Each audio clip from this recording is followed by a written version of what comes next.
Hey everyone. Tonight I'm going to touch up on the topic virginity. Now, I know it's a really strange topic. It's usually something you guys talk about with your parents, but I've been asked since I made my slut shaming video to start making videos on topics that I'm comfortable speaking about and that it's not weird for you guys, I guess. Um, I don't know. I know a lot of the information and I'm totally fine with sharing it. So if you have other video ideas, feel free to inbox me on things you want to hear about or just some private stuff you need answered. To start off with the virginity topic, there is one major fallacy that honestly, I feel like the school systems, the health classes, they're just there as a course to make the schools more money or something. Your hymen is not going to pop and break and bleed, and you're not going to be in agonizing pain for days.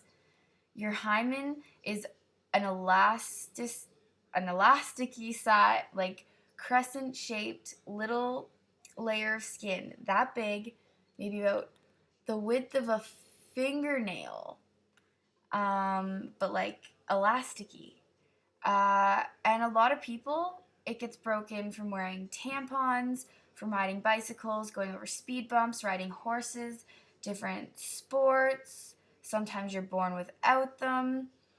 Either way, a lot of the time when people say that their first time hurt, it's just because of the friction caused when the penis enters into the vagina, uh, and it's not lubricated enough.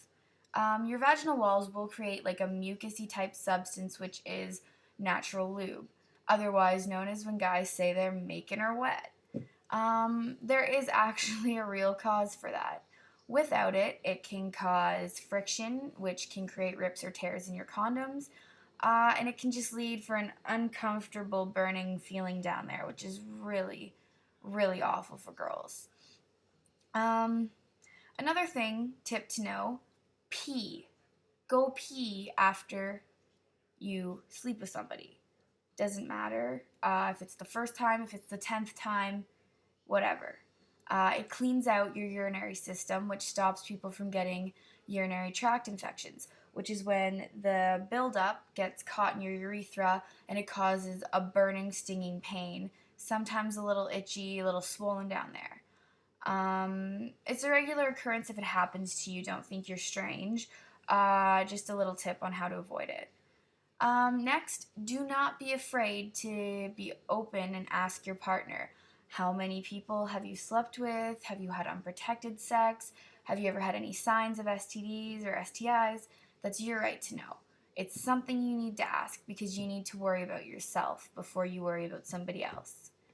Um, just another little tip I have, don't try and do anything crazy. What you see in porn is not what you get in real life. A lot of the times, studies have shown that porn is psychologically damaging because it makes people have a want and an urge for something that doesn't usually happen in real life. So when you're going and you're 13 and 14 and you're watching porn and thinking that's what sex gonna be like, that's what it's gonna look like, and they're just like, oh, I don't know, I'll just put my penis inside this vagina and hope everything works. Like, no. But it's also not gonna be some perfectly romantic movie moment. Don't be afraid to giggle, try and take it easy, don't get nervous or anxious.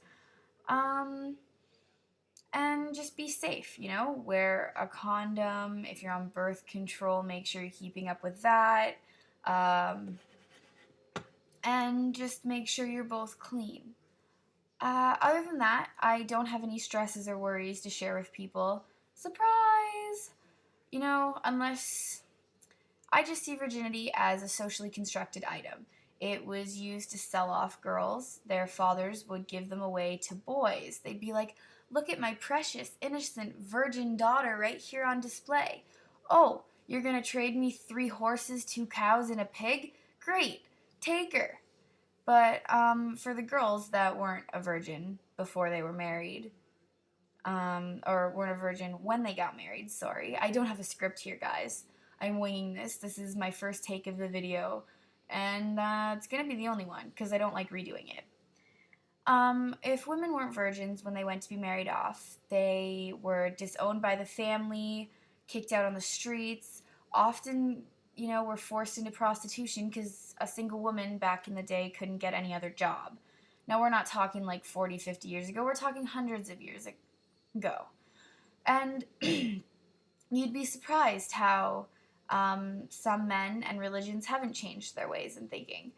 The worst situations would be honor crimes, which are when families could murder their daughters if they weren't a virgin when they tried to marry them off, in order to claim the honor back for their families.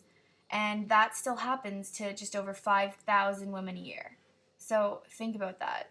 If you aren't a virgin, would you want to be murdered because you had sex before marriage? It's not right. So the point I'm just trying to prove, and I tried to prove with my slut shaming video, is that whether you have sex or you don't have sex, or you kiss a lot of people, or you go on lots of dates, or you wear revealing clothes, or you wear turtlenecks in the summer, there should be no judgment. There should be no problem because it's you and it's your body and it's your life. And as long as you're making the best decisions that you think you're making in that time, nobody should say anything. Anyways, that was my little rant on virginity. If there's any questions or you just want to make a couple comments, feel free to inbox, comment, I don't know, come up with something. Good night, everyone.